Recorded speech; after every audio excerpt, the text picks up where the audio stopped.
is a urban planner and a real estate expert. He's been actively involved in Mongolia's property market over the past decade.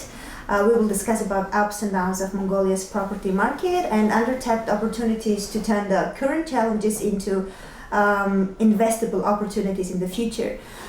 So Chris, welcome. Thank you.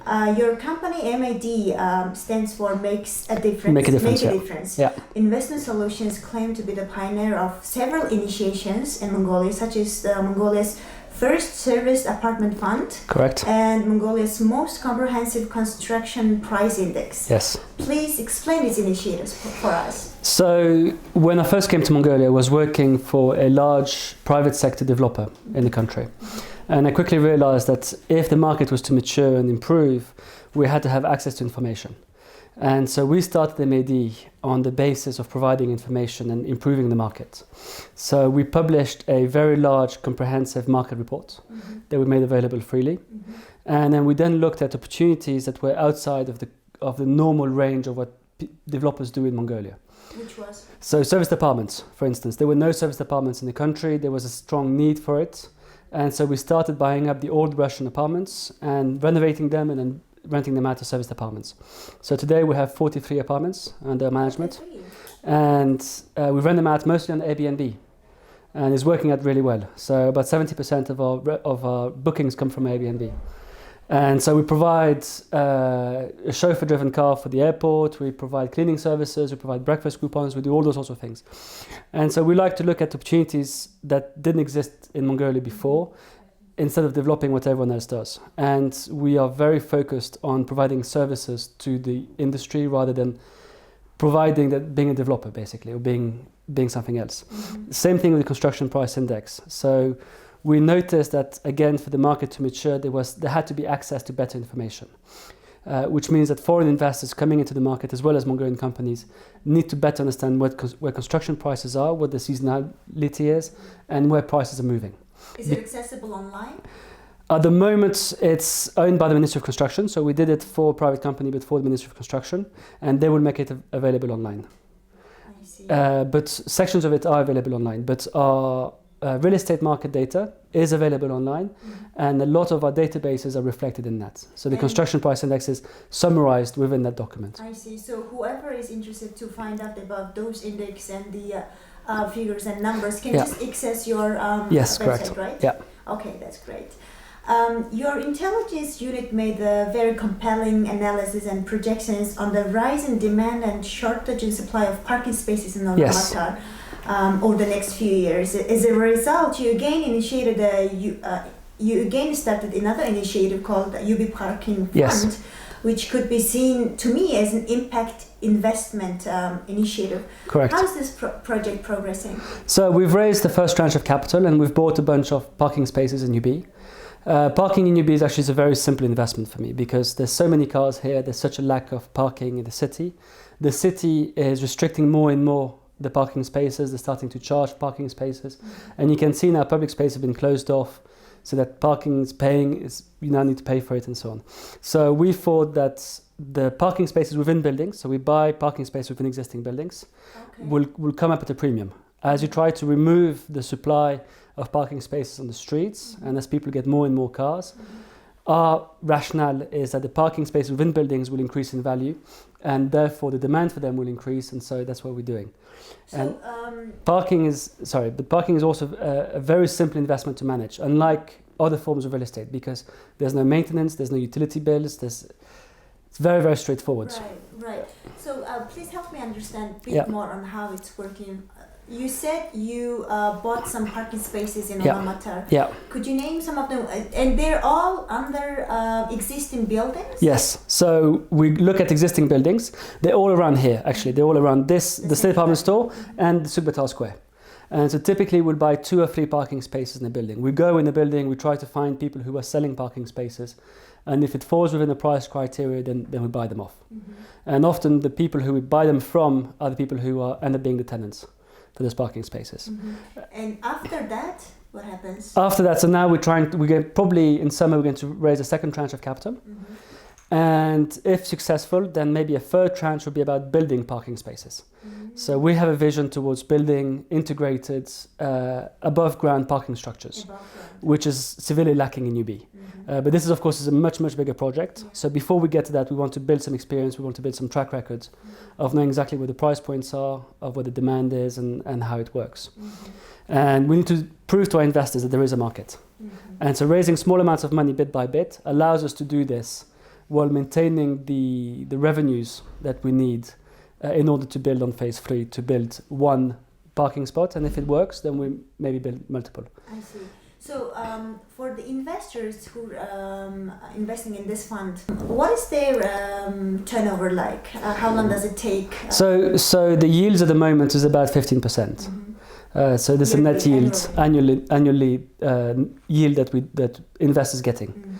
It's a private fund. It was in many respects crowdfunded. So it was done through a website, and so people subscribed on the website. And so investors get a 15% yield at the moment. We are keeping some of the revenue to be able to reinvest back into purchasing more parking spaces because we want to drive up the capital value of the portfolio. Do you see more foreigners investing in that fund or more domestic? No, definitely foreigners. Definitely foreigners. Domestically, we haven't seen much interest. Or do you think it's a lack of awareness? Or no, I think for domestic investors, it's easy enough for them to do it themselves. If they want to buy 5 parking spaces, they can do so without our management costs and our management fees and so on. We present value because we aggregate everything together, and so we have efficiencies because we buy so much. But for a domestic investor who has $50,000 to invest, he can buy 2 parking spaces quite easily by himself. He doesn't need us to do it, and he can find a tenant very easily. I think it's very smart that you changed your model a bit because of the economic conditions in Mongolia. Instead of trying to rent out apartments, which are of course much costly to most of the people, you've turned into parking spaces, which are maybe much more essential than the luxury apartment. I know many Mongolians who buy a car before they buy an apartment. Did you find it interesting? Yeah, for me it's very interesting because in Europe it's completely the opposite. For me, I don't have a car, and I will only buy a car if I really, really, really need one. But my preference is always not to buy a car. If I can walk or cycle or take taxis, that's what I always do. Yeah, but then again, if you look at the other side, public transportation is not really as great as Europe, for example. Yeah, absolutely. But even in UB, I don't have a car. I walk everywhere. But you must have a very good located apartment then. I live upstairs. Oh, okay. Good for you. So for me, it's very easy. But I think the Mongolian mentality also, this is a transition from the horse to the car. And for many young Mongolians, having a car is a status symbol. It's a sign of wealth, which is why I know a number of Mongolians who live with their parents, often in the living room, but they will buy a $50,000 car before they buy an apartment. You can buy an apartment for $50,000, but they will buy a car instead. Because it's a status symbol, it's something they're proud of. And of course, you have the winter conditions, you have public transport, you have also the realities of living here. But we feel that there's an oversupply of apartments in the market, but no one is building parking garages. So it's a simple supply and demand game. Or very few buildings, yeah. And there's always undersupplied. There's always 30 spaces for 60 apartments. You're an urban planner as well. Besides the above ground parking lots, do you think we do have the potential of building underground parking lots as well? Yeah, you do. The problem is that it's a lot more expensive. But actually UB has a lot of very good public spaces. So you have the courtyards, so behind here in the 40Ks you have a lot of the courtyards. You have Sugbatar Square, you have a lot of big open spaces where you can build underground parking garages and leave the space on top, so you can just rebuild the square on top of it. So it doesn't change anything. So imagine if Sugbatar Square was 3 levels of parking underground. It'd be very convenient, be very easy, and you wouldn't change Sugbatar Square. It would be exactly the same. And this is what you've seen all over the world taking place. So Chicago, there's a Millennium Park. All over the world, parks and public spaces have been transformed into underground car parks. And so it will happen in UB. It's a question of Have you time. mentioned this idea to anyone from the ministry, for example? Yes, You seem to have very close connection. we talk often with the ministry and municipality. The problem is there's many agencies in Mongolia who deal with those sorts of things. So, from the chief architect's office to the MUB to the master planning department to the urban design institute. And so getting everyone together, getting everyone in agreement. And then there's a symbolic nature of a private parking space underneath a public space like Sugbetar Square.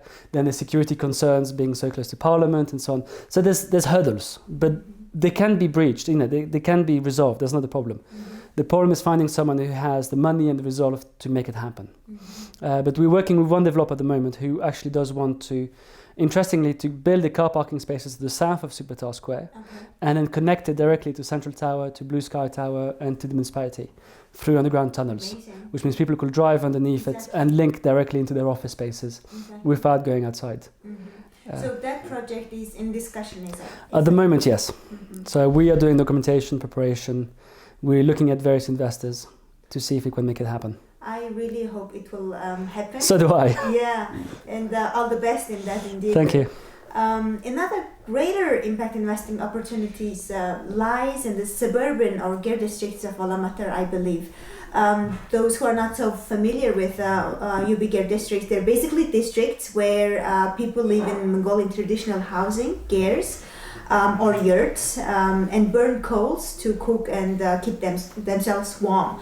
So it's not as exotic as it might sound, GER district, yurt district. Because such GER districts are the main source of air pollution in Ulaanbaatar, unfortunately.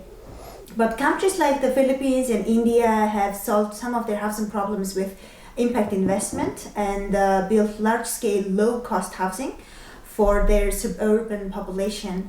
As an expert, do you see opportunities for such project happening in UB to rebuild the suburbs? Yes, there are many opportunities, but the challenges are huge. And UB is a very unique situation compared to the Philippines and so on.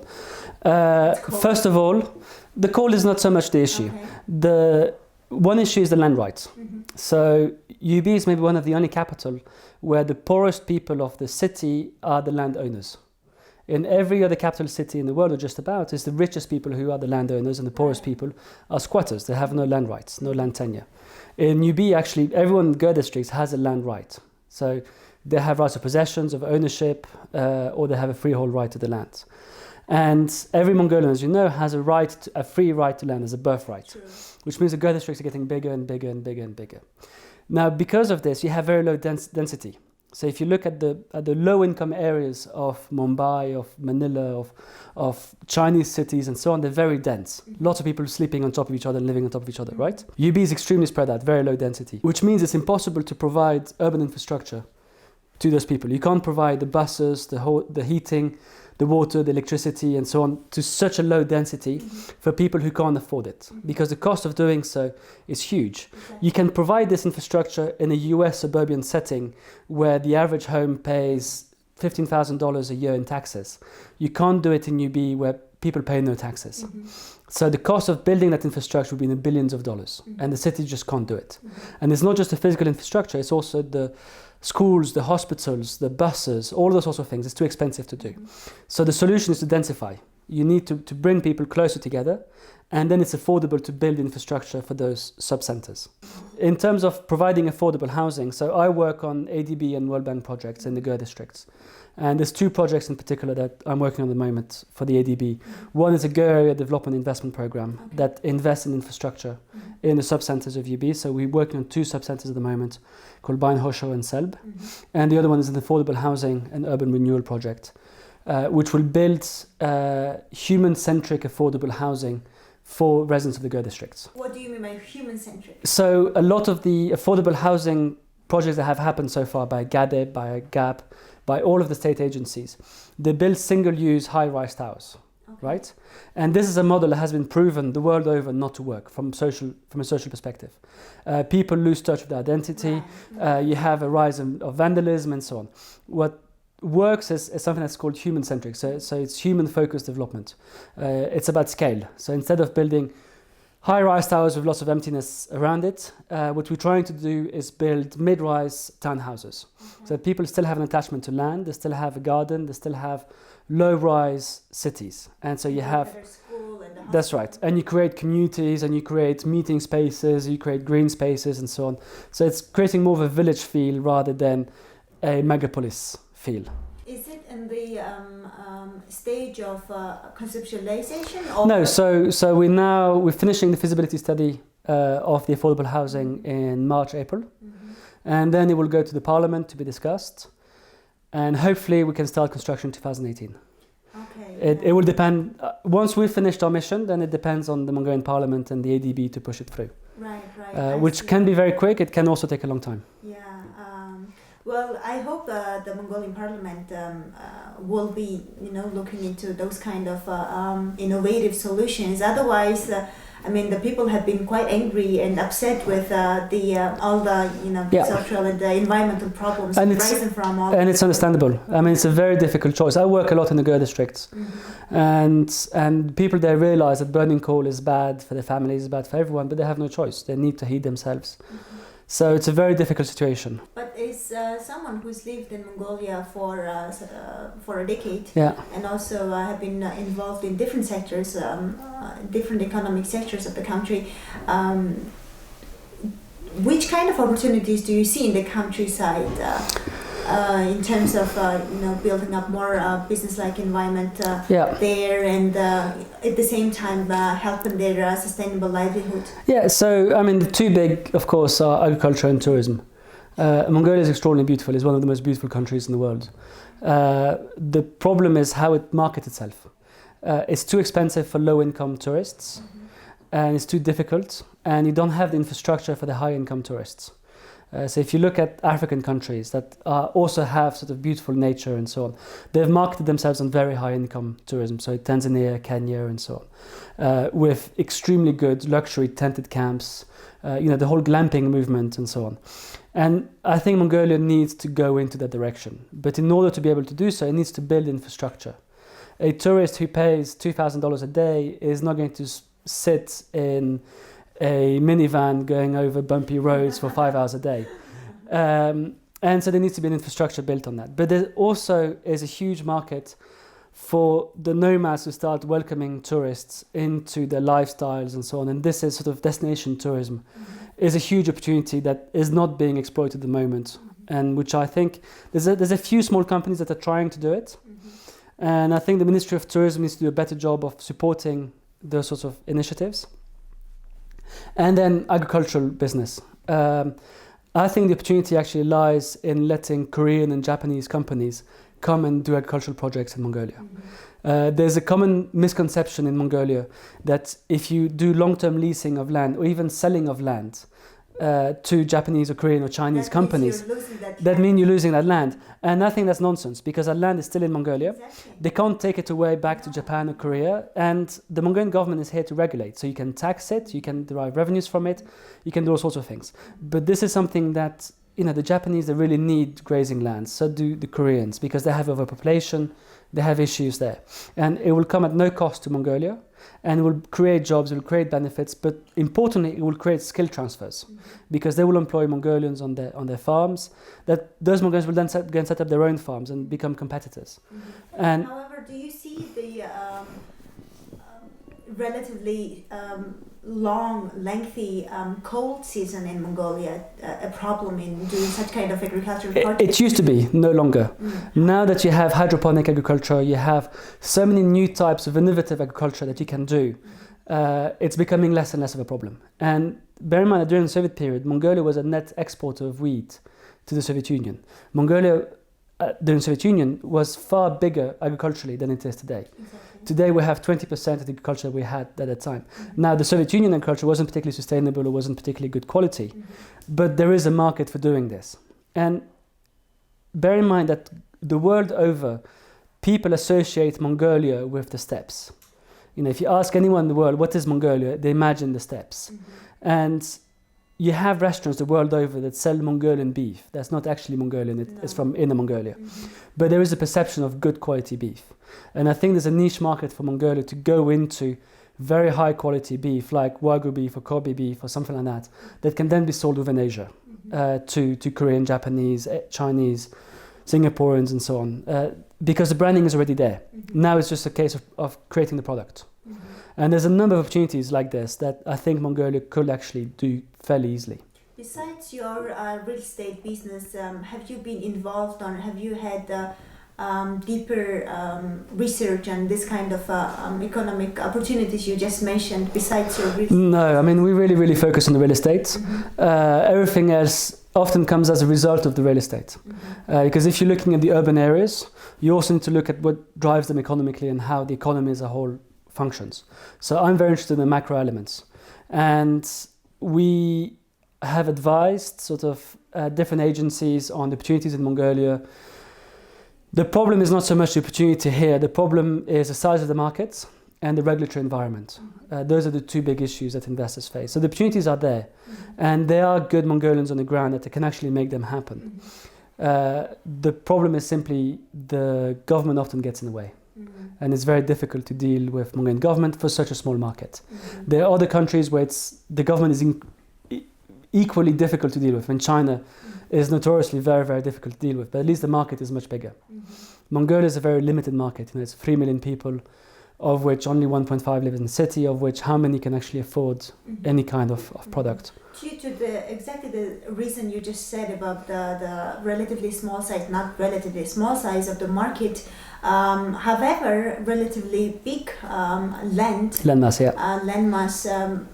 do you think Mongolia has more opportunities for becoming springboard to other countries like, I don't know, China or Japan and Korea, you just mentioned, instead of trying to attract investors who would do business targeted for Mongolians?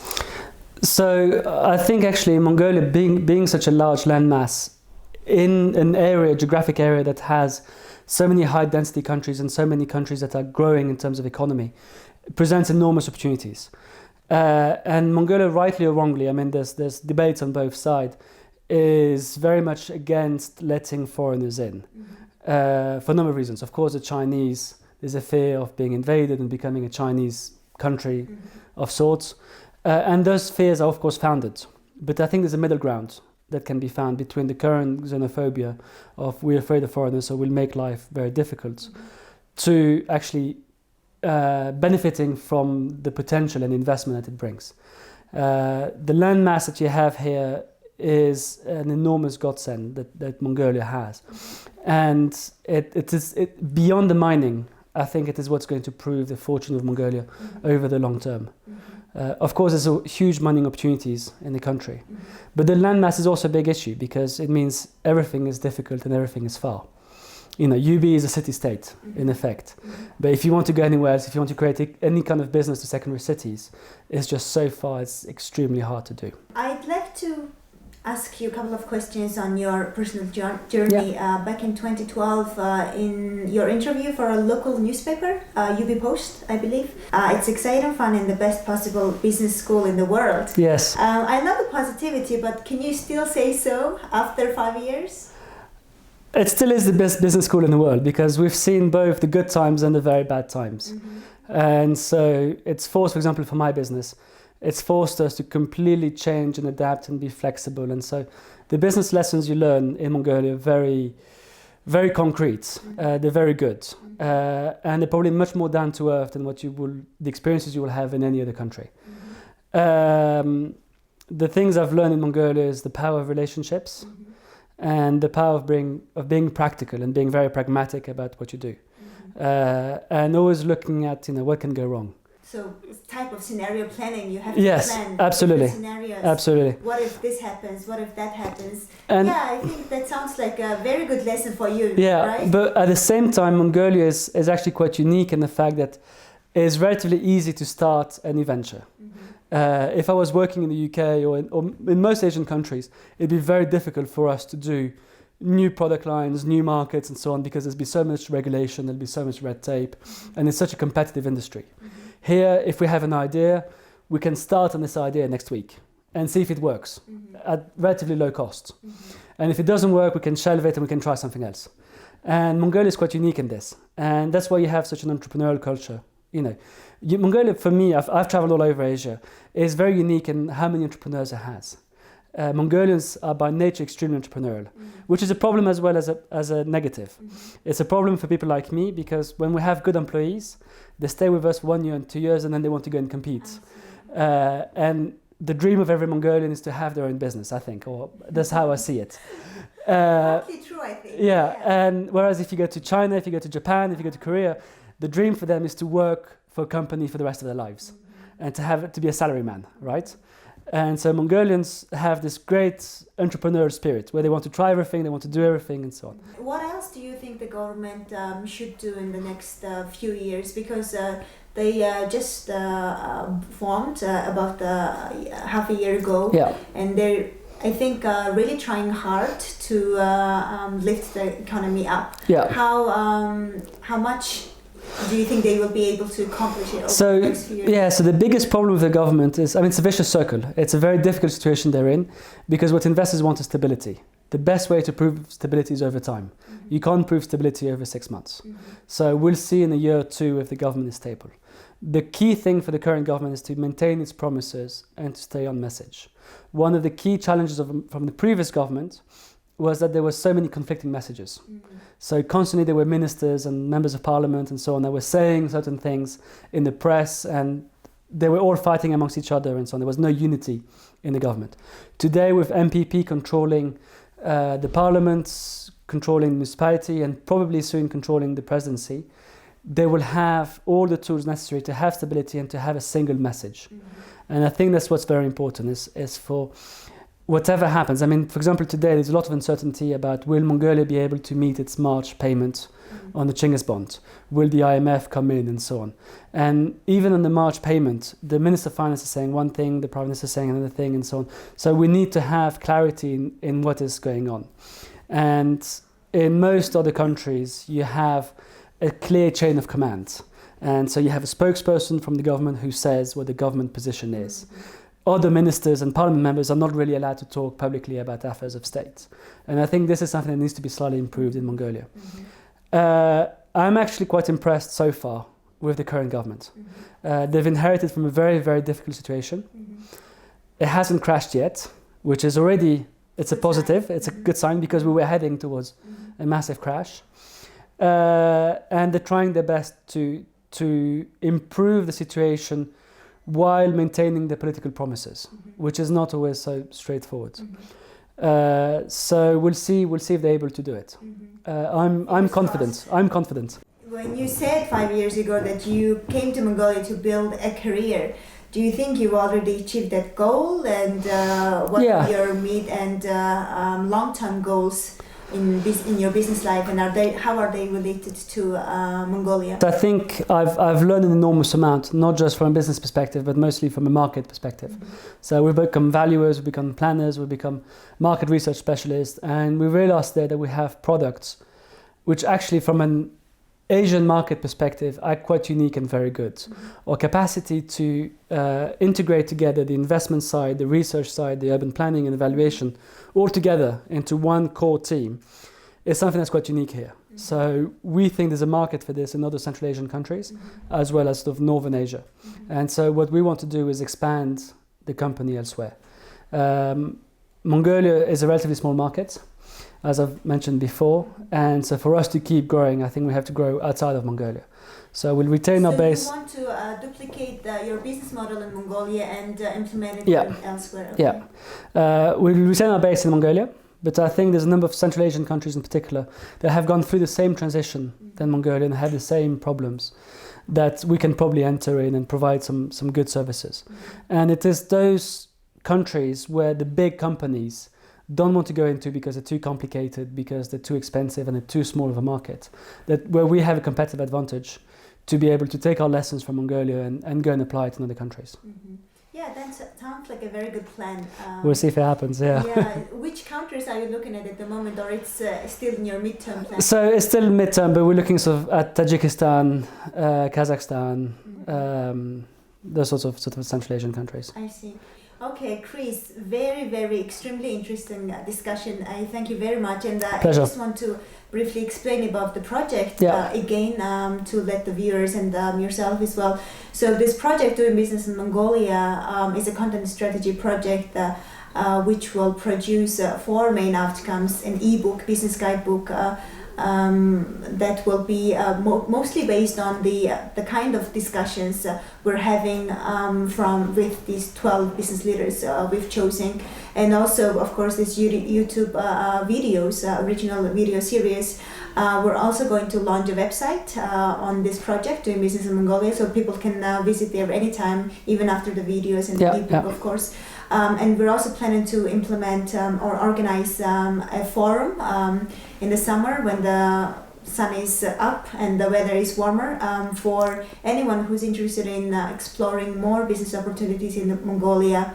If you are in Mongolia, please join us I'd love to. there in the forum. And I would also like to encourage my viewers to sign up in the link under the description in this video to receive the free copy of the business guidebook we're providing. And we hope that you will be able to share some of the market insights with us, so that we could include some of that in the book. Happy to. Okay, thank you Thank you very much. Thank you.